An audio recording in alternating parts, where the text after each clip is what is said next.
राम कबीर। कबीर की बात हम कर रहे हैं, बहुत दिनों से चल रही है। कबीर कबीर एक अनोखा व्यक्तित्व है और कबीर के व्यक्तित्व को पहचानना बहुत ही मुश्किल कार्य है। कबीर एक कहता है कि मुझ में इतनी क्या शक्ति, मुझ में इतनी क्या शक्ति, गांव गला पसार, बंदे को इतने घना, पड़ा रहूं दरबार। एक तरफ कबीर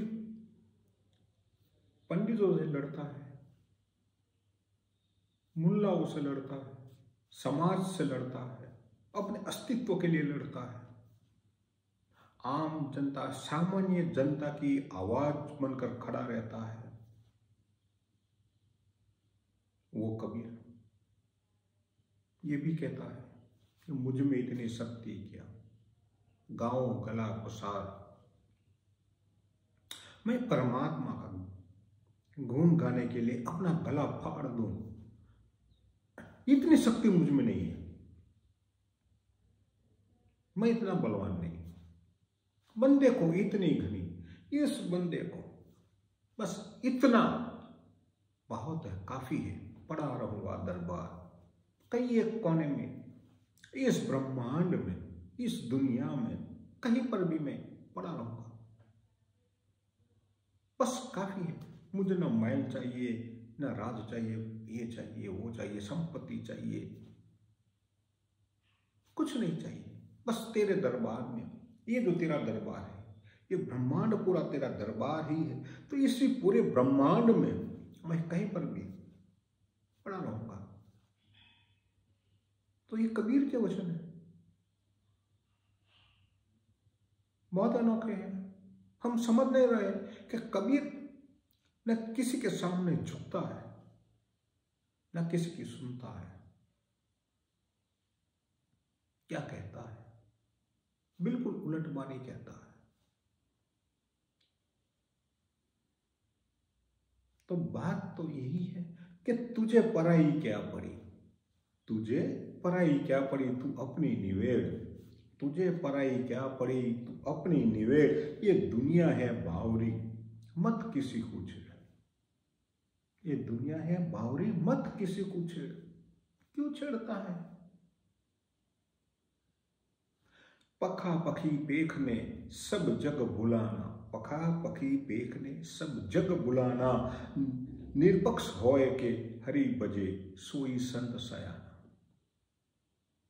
यदि तुझे परमात्मा का ही भजन करना, उनको पाने के लिए, तो निष्पक्ष निर्भय हो जा और कोई पक्षा पक्षी में न पड़ो।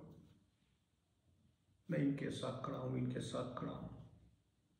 लोग उपासना भी बदलते हैं, गुरु वो बदलते हैं। तो मैं तो यही कहता हूं, एक खड्डे से दूसरे खड्डे में जाने जैसा ही है, कोई लाभ नहीं है। तुम एक खड्डे में थे, अब दूसरा खड्डे में निकल गए, इस खड्डे से निकल कर इस खड्डे में आ गए,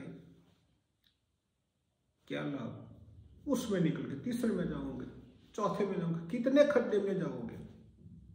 है तो सही जगह पर खड्डा। तो ये बात नहीं बनेगी। तो हम कबीर के साथ जो यात्रा करते हैं, तो कबीर को समझने की कोशिश करते रहे। कबीर की जो इच्छा है, माया इच्छा है, तो यही है, और हम सबकी यही तो इच्छा होनी चाहिए। हाँ, हमारा वजूद है, हमारा अस्तित्व है, उनके लिए हमें लड़ना भी चाहिए, हमें लोगों को समझाना भी चाहिए, कहना भी चाहिए। तो कबीर के लिए लोगों ने क्या क्या नहीं कहा था। एक दलित, अछूत, बुनकर, अनाथ। अब कुछ लोगों ने यह भी तक कहा दिया कि वो तो ब्राह्मणी का पुत्र है। अब ब्राह्मणी का पुत्र तो कह दिया, मगर कोई ये नहीं कहता है कि वो ब्राह्मण है। बड़ी विचित्र दुनिया है। किसी ने उनको ब्राह्मण के रूप में, स्वरूप में स्वीकार किसी ने नहीं किया। बोलो, ये दुनिया है। और ये दुनिया को क्या कहे। मैंने आज तक किसी भी पोथी में, किसी भी पंडित से ये नहीं सुना है कबीर ब्राह्मण है, तो विधवा ब्राह्मणी का पुत्र है, ऐसा बोलते हैं, बड़े गर्व से कहते हैं। किसी के पास कोई सबूत नहीं है, फिर भी लोग कहते हैं। तो कबीर आखिरकार यही तो कहते हैं कि मुझ में इतनी क्या शक्ति, गाओ गला पसार। मैं इस दुनिया को गला फाड़ फाड़ कर मैं कौन हूं ये कहने के लिए आया नहीं हूं, ये मेरा काम नहीं है, मैं ये काम करने आया ही नहीं हूं, मैं चाहता भी नहीं हूं मैं आपके सामने गला फाड़ दूं।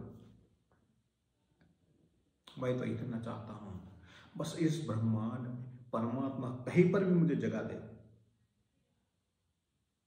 बस उसी स्थान पर मैं पड़ा रहूंगा, मस्त से पड़ा रहूंगा, अपनी मस्ती में पड़ा रहूंगा, अपने आनंद में, अपने निजानंद में पड़ा रहूंगा, वही मुझे चाहिए, बस यही मेरा मकसद है। तो ये कबीर है, कबीर कुछ भी कर सकता है, ये याद रखिए। और कबीर आज तलवार खींच भी सकता है, कलम बयान भी कर सकता है, इसीलिए कबीर सबका प्यारा है। कबीर हमें प्यारा क्यों लगता है, हमें कबीर से प्यार करने का मन क्यों करता है, तो कि कबीर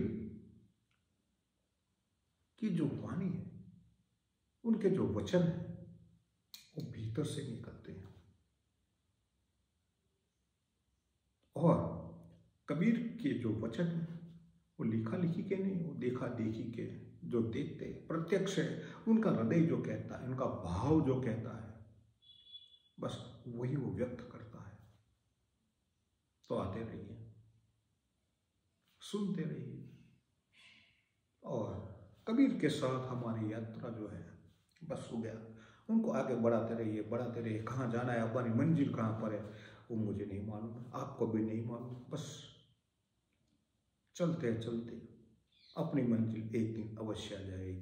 अस्तु। राम कबीर।